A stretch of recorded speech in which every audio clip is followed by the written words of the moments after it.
Сегодня мы находимся в клубе 49. Это потому, что в эти праздничные дни здесь проходят грандиозные вечеринки. Каждый день.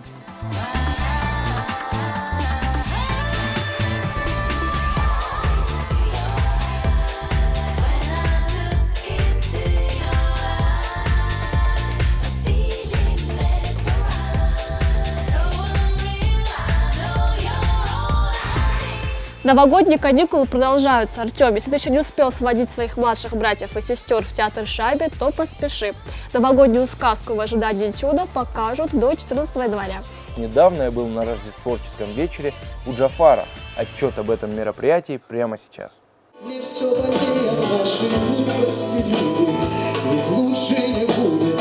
Если продолжать учиться убивать, а не прощать. Чужую судьбу, цыганка, нагадай. Свою знать не хочу, мне и так хватает. Тая падает вода, крылья принесут сюда обратно наших птиц. Зиму снова сменит весна. Я тоже стараюсь не отставать. Хожу в Русский Востинский театр. Кстати, сейчас в Русском театре показывают спектакли «Примадонны» и «Похороните меня за плинтусом».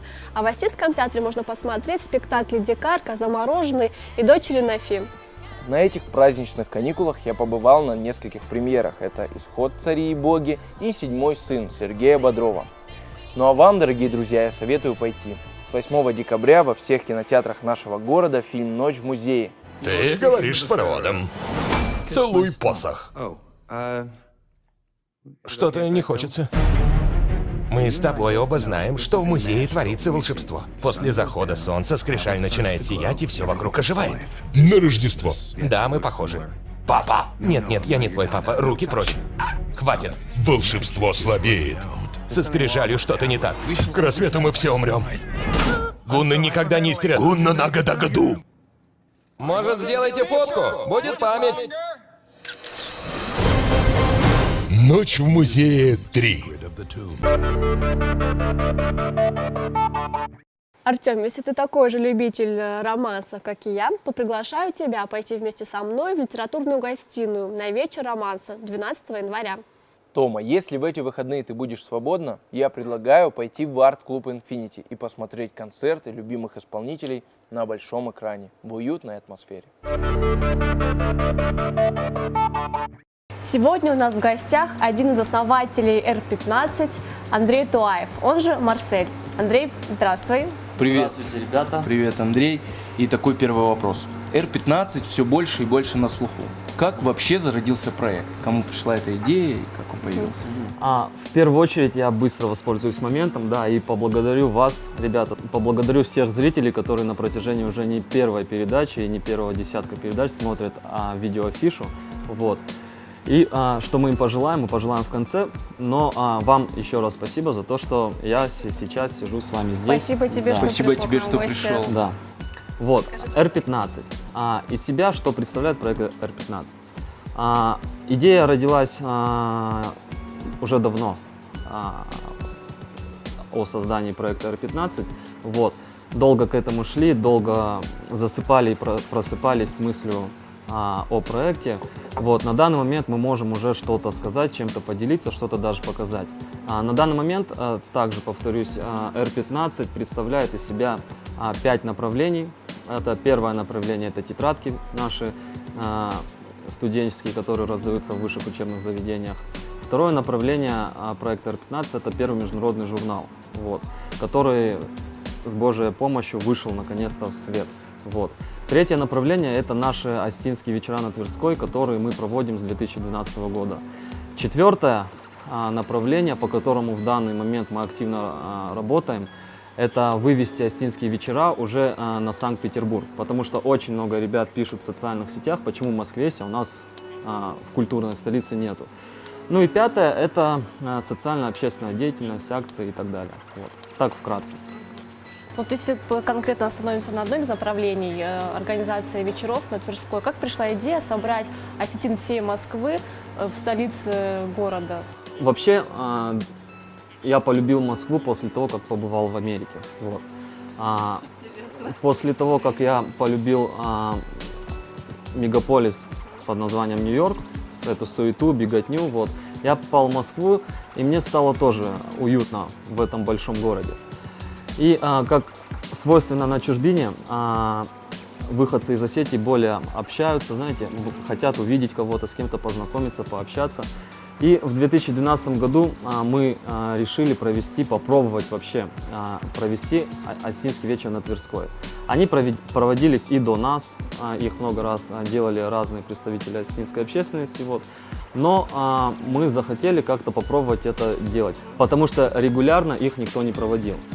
И начали этим заниматься. Первое мероприятие прошло на ура, второе так себе, третье, ну, более-менее. Через полгода, когда мы уже регулярно проводили эти вечера, была мысль вообще забыть про это все, потому что, как бывает, нужно подождать, а мы не могли ждать. Тем более мы это делали без поддержки кого-либо, своими силами ребят. Вот. И спустя год мы начали понимать, что мы не зря это все делаем, и наконец-то пережили тот спад, то тяжелое время, когда вовремя, как сказать, не забросили все, а наоборот двигались дальше. Вот.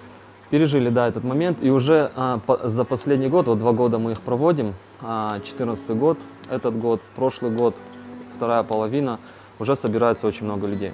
Вот. И очень приятно. Действительно. Недавно ты презентовал тетради R15, акция прошла очень успешно, а сейчас вы выпустили новый глянец. Расскажи об этом поподробнее. Что касается тетрадок. Тетрадки придумались в августе месяце. Нам очень интересен был какой-нибудь такой недорогой, ну опять же, своими силами, когда что-то делаешь, тяжело разбрасываться деньгами, там рекламу на радио, баннеры по городу. Сейчас очень большой избыток рекламы, переизбыток на рынке, что многие направления даже рекламных услуг уже не воспринимаются так, как 5 лет назад. И мы сидели, думали, как сделать так, чтобы нас узнали заранее. Мы подготовились к декабрю месяцу, и R15 узнали не в Москве, а уже в Осетии. Тетрадки мы придумали не просто как 48-листовые тетрадки, а добавили туда рекламу. Это вообще американская идея, она в 2008 году родилась на Манхэттене. Ребята с Нью-Йорк State University, когда был кризис в 2008 году, у них была идея. До сих пор во многих ежедневниках, блокнотах есть наверху черно-белая линия, внизу рекламная.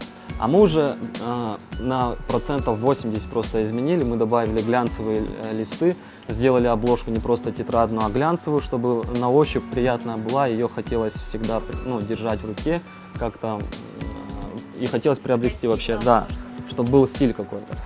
И неожиданно они начали пользоваться большим спросом, несмотря на то, что там реклама, да, но за счет рекламы мы выходили на самообеспечение. Вот.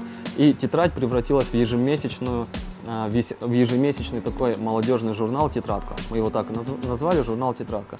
Есть какие-то определенные моменты, которые нам начали в этой идее нравиться.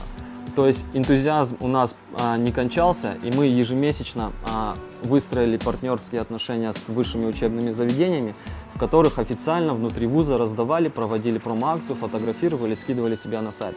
Тем самым заработали сарафанное радио и студентам сделали как бы хорошие подарки, бесплатно тетрадки они получили. Вот. И на фоне этого мы подготовили базу к журналу, вот, к первому международному журналу Осетии. То есть изначально цель была журнал, да, сделать? Изначально цель журнала была еще год назад. Вот, в декабре мы думали, как сделать журнал. Тем более, когда еще я в Москве работал, я просто устал жить как зомби, работая на кого-то, подсобрал чуть финансов и решил что-то сделать свое с ребятами. Вот, мы посовещались, решили открыть журнал в Москве. В Москве, конечно, рынок очень, конкуренция большая. Там, да, смысла нету с нашим бюджетом было это делать. Мы приехали в Осетию и начали импровизировать в Осетии. Я никогда не сталкивался ни с журналистикой, ни с журналистами, ни с изданиями никакими, да. Для меня это была какая-то новая отрасль, вот, в которой я уже сумел и ошибиться, да, и на ошибках научиться. Вот. И спустя ровно год в Москве я стоял, говорю, вот на этом же месте, в этом зале год назад я обещал, что выпущу журнал, вот прошел год, пусть год прошел, да, но вот он есть. Вот. Было очень приятно то, что все-таки мы дошли к своей цели. Изначально у нас была цель журнал. Вот. Родилась идея на базе Остинских вечеров в Москве, и мы ее воплотили. У меня маленький новогодний подарок для вас. такой скромный, да. Но я не с пустыми руками, да. Да, это таким эксклюзивом вам. Как здорово. Супер. Да. Баталан Сергеевич Дямбеков. У нас очень красивая, стильная обложка. Видите, какой подарок. Спасибо большое. Мы обязательно его потом пролистаем. Спасибо огромное, друзья, за то, что вы меня пригласили в вашу передачу. Вот. Мне хочется пожелать и вам, и всем зрителям. Смотрите видеоафишу с наступившим вас 2015 годом. И желаем, много можно думать, что можно пожелать, да, но желаем здоровья вашим родителям и близким. Ну, остальное все в наших руках, мы все сделаем. И заработаем. Да. Спасибо вам.